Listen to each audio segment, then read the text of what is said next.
everyone, and welcome to The Big Shrink with Ash King and the amazing Mary Hoang from the Indigo Project. This is a new little project that we're doing with hopefully weekly sessions where we can explore emotions, thoughts, and behaviours in response to what's happening in the world today and maybe what's happening in your world.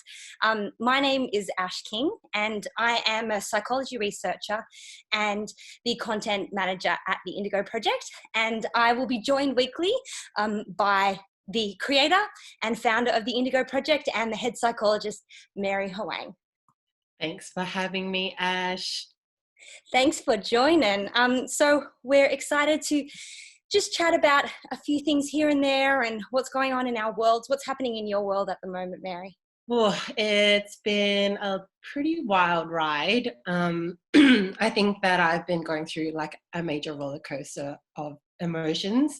So particularly the first couple of weeks, I would say, of being in lockdown or, staying at home, we were going through quite a lot of issues at Indigo. So pivoting and shifting to an online platform and moving, 30 plus psychologists in less than a day to a new platform was pretty challenging for us. I think that we've been going through a lot of issues as most businesses are around revenue losses and challenges with just building new processes. So obviously the first couple of weeks for me were really just kind of a bit panicky and a bit challenging because there was just so much changing so quickly and so much that needed to happen to help everyone transition very quickly, and just so much uncertainty. So I think it feels like it's taken me quite a long time to settle. I don't feel completely settled yet. And I don't know if I will, because I think there's just so many questions that I'm asking of myself at the moment, and that probably people who are watching this, who are asking of themselves too, like, what is life going to be looking like on the other side? And are we going back to some sense of normality, or are we really, asked to question, how we work, live, play, interact, touch, all the things. And has there been anything that's kind of made life a little bit easier over the past week or so? Well, I live in a household with two really amazing cooks. So we literally have been a little bit competitive with each other probably, and making some pretty amazing meals. And, it is kind of getting back to basics around, how we're nourishing ourselves. And obviously mealtime is the perfect example of how we can slow down and take time. Like, I used to get back from work pretty late and meals used to be pretty quick, or we'd be eating out, or we'd, be ordering in. And I think, now we're just like, we can actually take the time to slow down, cook, appreciate, share, have those long chats over dinner. And yeah, those are the things that I'm kind of really appreciating, and I really don't want to change when lockdown is lifted for us. Yeah, I've kind of been feeling sort of similar challenges, as I'm sure a lot of people can relate to at the moment. Chatting with my psych this week, she sort of brought up the idea that I was a bit of a control freak, and I kind of don't really like that term, because it makes you seem like some like real stuffy fuddy-duddy with like really high button shirts, like with a bit of a stick right up your ass, living life. I'm a control freak too. It's all good. It's all good. Because I have had so many of my friends say, "Oh, Ash, you're the sort of person who like, you do your own thing, and I work from home a lot. I've been studying over the past few years. I have to be really self-motivated and do spend a lot of time at home anyway." Mm-hmm. And yet, in this period, I have felt quite untethered and quite anxious, and found myself looking to distract from having to sit with my own feelings. So a really good couple of hours distraction was obviously watching The Tiger King, which I think couldn't have been more well-timed for its sort of peak in pop culture, because that's like an escapist experience and a half. And I did a drawing of Joe Exotic so good to honor the man who was managed to get many of us through these tough times. So yeah, I mean, as much as I'm sure we'll explore the importance of sitting with difficult emotions and, you know, understanding how anxiety feels in the body, or grief feels in the body, it's also, I suppose, important to give yourself a bit of a break from like not feeling shit Yeah, constantly. I mean, I think we've got to understand that we can't feel our feelings all the time. Like, it's really so intense to have to sit with discomfort, um, 24/7. And the little ways in which we relieve ourselves, whether we find ourselves, watching trash TV, which, I've also had admitted earlier that I was watching Love is Blind on Netflix, which was so trashy and definitely got my mind off things. At the moment, it's like we've got to do what we can to cope. And I think that all coping mechanisms, whether we want to judge them as helpful or unhelpful at the moment, literally they are still at the heart of them coping mechanisms. And we can't be perfect right now. We've got to take a good look at what we're doing, just be like, it is actually an opportunity for us to learn how to accept ourselves. And in time we can go a little bit deeper and say, where does this coping mechanism come from, and am I feeling good afterwards, or is it kind of a bit of a short-lived thing? Like, is there other stuff that I'm using to cope that is actually really helping me feel, decrease my anxiety, and is actually helping me throughout the day. But like, we just got to let ourselves off the hook at the moment, and cut ourselves some slack, because at the end of the day, like, we're doing the best that we can in a really tough situation. Like, nobody knew that this was going to happen. We didn't have any time to prepare for it. And yeah, like, I mean, what you're saying as well, like, you spend a lot of time at home, working from home, and I do the same. So it's like my normal routine didn't necessarily change that much, but my mental experience of exactly the same experience was really different. I was like, well, why am I feeling this way? And like, I'm still sitting in the same spot on the couch. Like, why am I still feeling so anxious, so restless, so frustrated at myself, so scared? And do we always have to have explanations for why we're feeling the way that we're feeling? And can we come to more acceptance of just the feelings that are there? It's a lot of stuff I think is being pulled from our kind of murky, kind of unconscious, subconscious, shadow selves at the moment. And we don't always have full visibility and transparency around what emotions from the past are being triggered at the moment as well. So when you're talking about, if we're going through a big, huge moment of collective loss at the moment, feeling loss, is going to pick up the resonance of loss in other parts of our lives. And we're not always conscious to what's being picked up. Does that make sense? Yeah.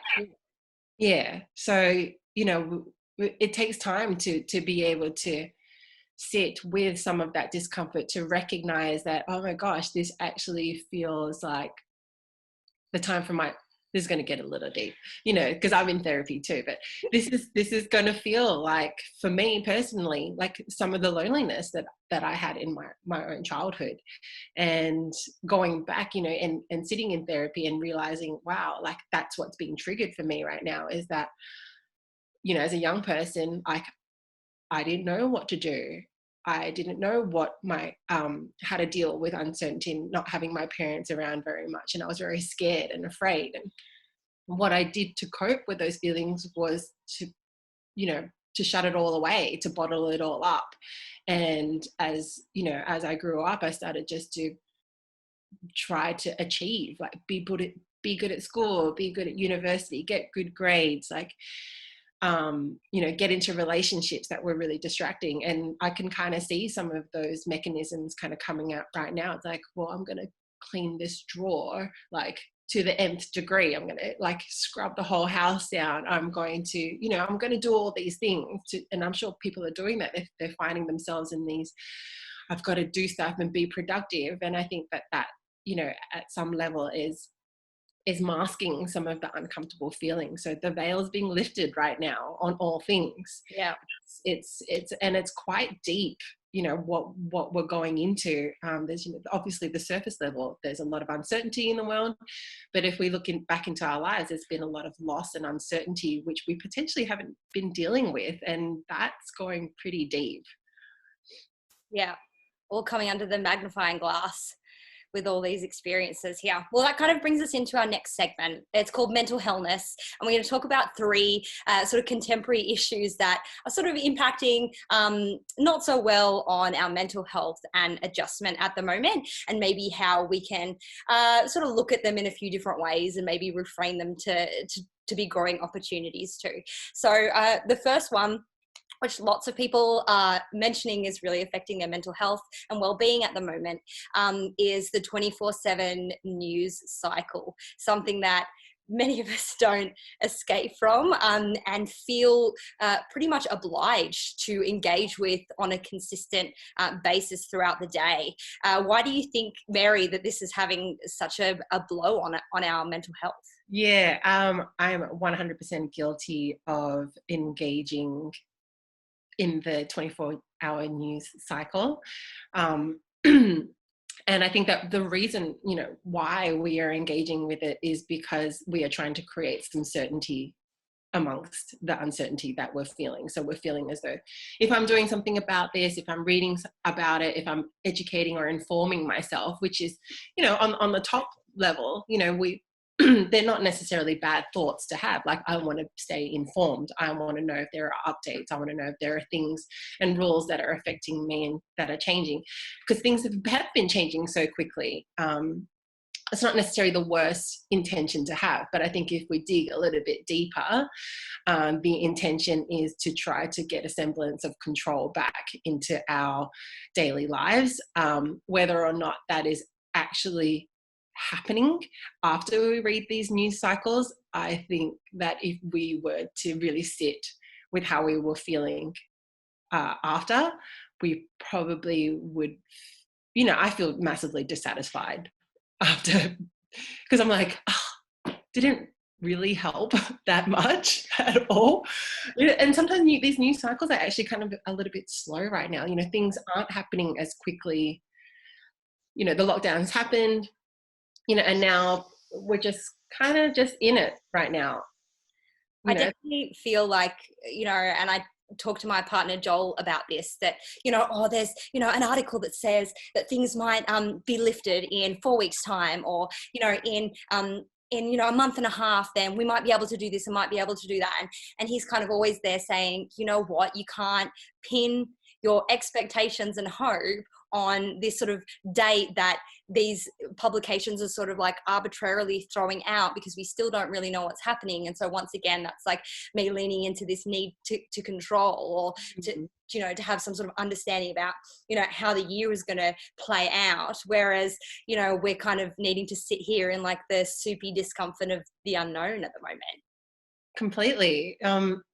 We, you know, even before all of this sort of COVID crisis happened, we didn't have certainty around anything. So I think we need to kind of stop and pause and recognize that this is just a spotlight on that sense of uncertainty that we've always actually carried with us. And if we take the time to look back, you know, pre-lockdown, what was our lives like, and how did we create control and certainty and the sense that of, I guess, some type of safety, then I guess we have to kind of understand that well, we're kind of applying and trying to do the same thing at the moment. Yet, you know, if we lift the veil a little bit, you know, is there something that I can understand about what it feels like to actually truly embrace this feeling of not knowing what's going to happen? And if we, you know, for example, the days where I've kind of not engaged in the news cycle as much, I've kind of sometimes forgotten about what's happening, and then I've kind of like snapped back into the reality. I'm like, oh gosh, like this is actually happening again. And I think we can pull ourselves away and recognize that if we want to let go of some of the patterning we have, which really is not really allowing us to be truly free or creative, because we know that dysfunctional patterns and things that we hold on to and attachments, they aren't always doing us good. So for example, right now, if we're holding on to shitty relationships just because we, need someone, sometimes we can look beyond that and think, gosh, do I really need that right now? Or is it because I don't feel safe? And if we can embrace not feeling safe and let go of what our attachments are, can we move into something that is healthier and more adaptive and better for our mental health, as opposed to kind of getting stuck in sort of pain cycles that really don't do us any good? Deep. Deep. So we said we weren't going to go too deep, but look, give us and we go. All right, so the next topic, interestingly, is sort of the lack of physical touch and connection, which, obviously with the whole social distancing measures, a lot of us aren't able to see friends in the same ways that we would normally see them. I've really noticed that of just like, not being able to give people hugs. And I'm not a hugger. I'm still one of those people who's like awkwardly will stand like off to the side and sort of wait until someone sort of very loudly initiates a hug before I go in for a hug. But I have sort of felt this, I don't know, like need or like a wanting of just being able to sort of touch people. That sounds weird. What do you think? I've been feeling a need to be creepy. Yeah, be a bit of a creep. Well, if whether or not we have a high need for touch or a low need for touch, it's still a source of comfort. And it's whether, it could be touch, it could be food, it could be warmth. These are all things at the moment that we're recognizing at the heart of it, like, what do I actually really need? And if that's what's coming up for you, I just feel like that's coming up for everyone right now. We've forgotten how sometimes, we take sometimes our relationships for granted, and the way that we interact and the connection that comes from it. So at the moment, like, why wouldn't we be craving touch? Why wouldn't it be, I'm craving comfort food at the moment. These are all things that help us internally to feel a sense of safety and belonging, and to not feel as though we're kind of on our own and lonely at the moment. And, that's loneliness, can be underneath some of these feelings of desiring touch. And if we think about it from, an evolutionary perspective, the sense of loneliness is actually a signal, just like hunger, just like thirst. These are signals that we actually need to pay attention to. But a lot of the time, I think with the stigma around loneliness and neediness, we feel as though we need to dampen down or be ashamed or be embarrassed about our feelings of loneliness. But at the moment, if you're feeling lonely, if you're feeling like you need touch, I think these are our basic evolutionary kind of mechanisms saying you need to connect. Obviously, and when we're not getting as much of it, so we're going to be feeling that kind of deficit pretty strongly right now. Yeah, for sure. I think that, like the rational intellectual parts of our mind, at least talking from my own experience, sometimes I can get my back up a bit when I think, oh, you're turning into a big baby. Like, what do you need? Just like you want someone to put you down and make you a Nutella sandwich and give you a hug. Like, I want that too.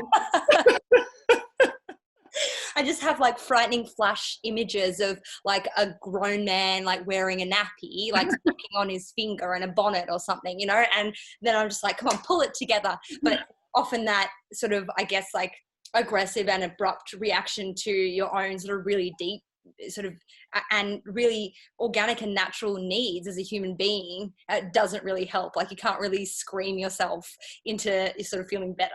Well, that montage of self-talk, so revealing. Oh man. So, but something that we can all relate to, right? It's like, you should be feeling better right now. Like, you should know better. Like, why don't you just get used to it? Like, this is just the way that it is. Like, just get on with it.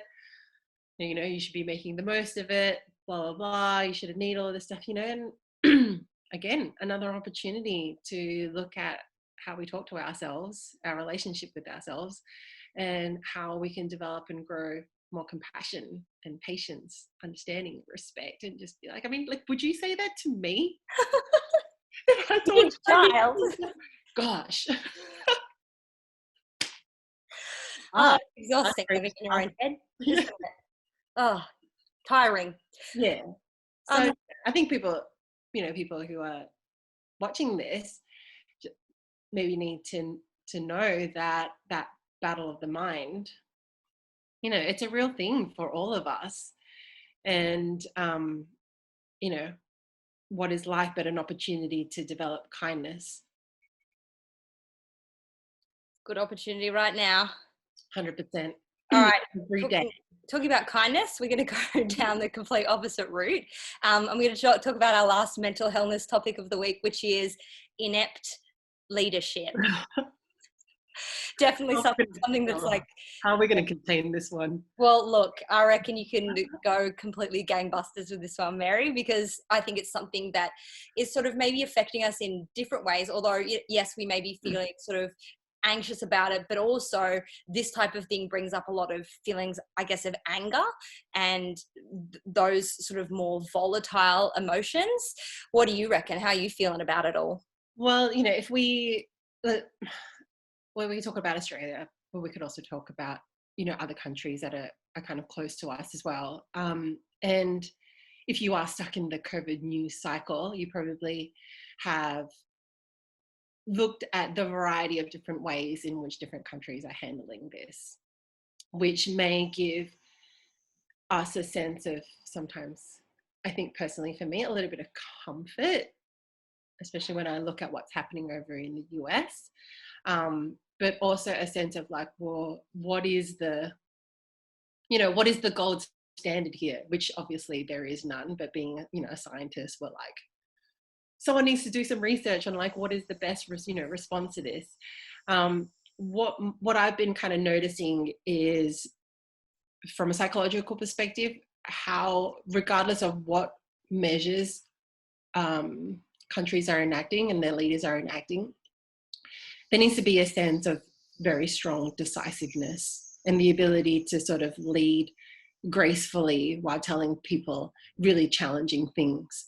And I think a sense of humility, you know, of being able to not necessarily sugarcoat and pretend that everything is okay is really important. And I want leaders to be able to connect with us on a very human level, which means, for example, looking at the camera when they're talking to us. So I've looked at, you know, Boris in the UK, I've looked at Trump, I've looked at, you know, Scott Morrison and Cinder in New Zealand, and there are so many different styles of leadership that are kind of popping up for me, and that makes me feel different things. Do I feel safe?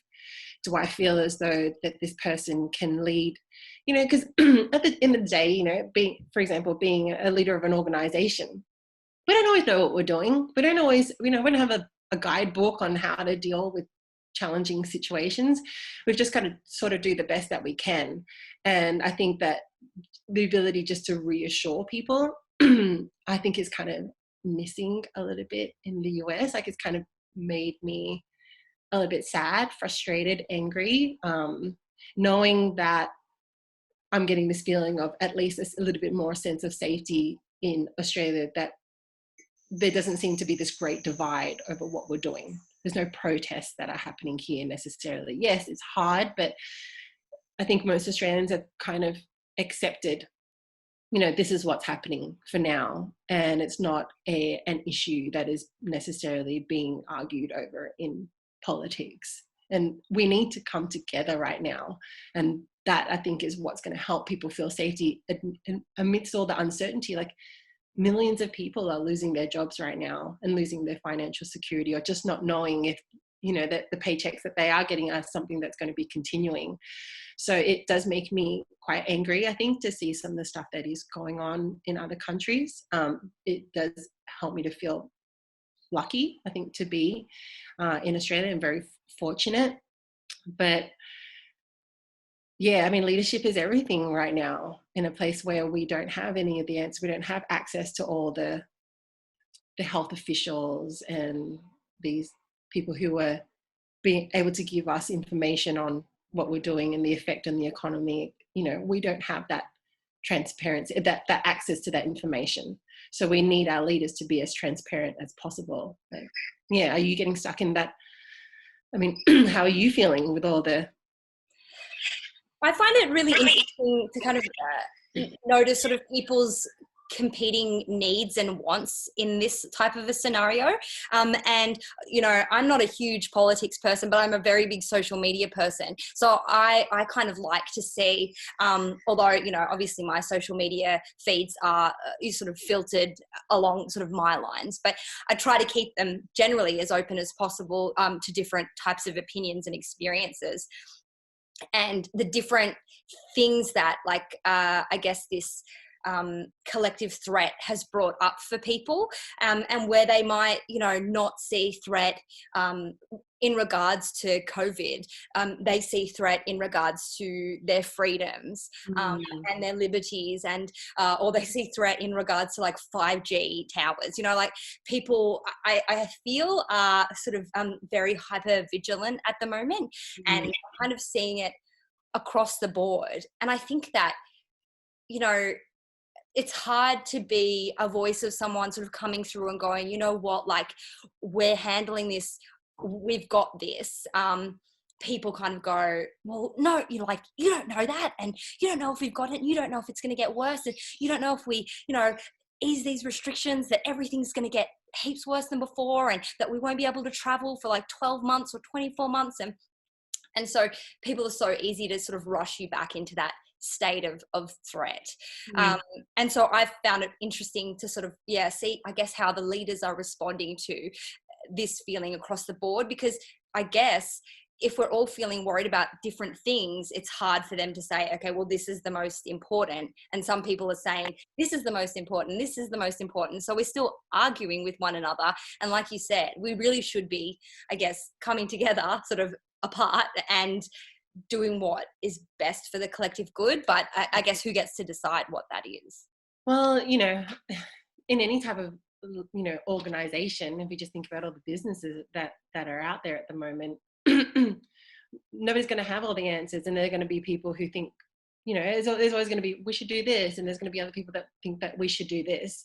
But I think what good leadership can actually do is to help people regulate themselves. Yeah. So I think what an interesting kind of side to this conversation is like, what kind of leader are you being kind of within yourself at the moment? Are you kind of a dictator and you're kind of telling yourself like what to do and what you should be doing and like blah, blah, blah? Or are you trying to kind of bring and integrate all those kind of disparate parts of yourself at the moment? Because I think we're having the same situation within ourselves, where some parts of us are just like, you should just calm down and like, don't worry about this. The other part's like, I'm absolutely freaking out right now. And like, just like, I think there's more than two voices that are probably within us that are representative of probably the voices that are within our society. Yeah. Like, how do we guide and manage, what's happening within ourselves at the moment, and say, listen to those different parts of ourselves, and, actually acknowledge what they're saying. How do we actually just, honor those feelings, those thoughts, those how different parts of us are behaving at the moment, and just say to everyone, like, this is all important, and this is all valid right now, because it's probably, we should probably, I think this is valid for how we can think about leadership on a larger scale. Acknowledging that all viewpoints are important and having a commitment towards understanding what the needs are of each of those kind of parts and voices, and addressing that, as much as we can in our decision making, which is really, you're not choosing one part as being necessarily better than another. But I think if we can hold that kind of part of us, which is maybe the wise one, we all have that part within us. Yoda, our little inner Yoda. The little Yoda who's just like, okay, who sees it all, the all-seeing, all-wise, then I think we're in a good place personally, as individuals, and that's probably a good model for our leaders to use as well. That's a really nice way of putting it, and I don't think I really thought about that, especially in this context. But like when we follow it over and think about our little sort of like inner committee, we tend to see ourselves as like one consolidated whole. So it's like, why don't you do this, or why aren't you being more like that, as opposed to you really just having a collection of cells all wrapped up in one. And there's always the loudest voice, I guess, in the room. And often, like particularly those of us who are sort of leaning more sort of towards like left-wing views, tend to, I guess, like publicly encourage, or discourage the sort of loud, yelly voice that tries to overbear everyone, right? And yet within ourselves, that loud, overbearing voice takes precedent. So, we see the outside world so differently than we see our inner worlds too. Yeah, well, I think they say like the squeaky door is the one that gets the oil. Yeah. Yeah, I mean, it's tough. I mean, we've got to be able to look at situations outside of ourselves. And I mean, I'm definitely guilty of having, my own judgments and getting really kind of outraged by things that are happening out there. But I don't necessarily think that it's helpful for me to get so riled up with, this is wrong and this is right. And because at the end of the day, it is happening. It's something that I don't necessarily have a lot of control over as well. So I don't know. I'm trying to find ways to focus on what I can, fix in my world, or at least be mindful of in my own world, instead of letting myself get swept away by things outside of myself. But it's hard. It's a long journey. It's a long journey. I think that a lot of us are all on similar journeys right now. And, hopefully there were a few tidbits in there that you guys sort of got out of this chat. And next week we're going to come back with a bunch of new topics. So if you guys have anything that you would like to sort of hear us explore, feel free to send us a DM or write a comment underneath this video here. Thanks so much for chatting, Mary. No worries. We'll see you next week.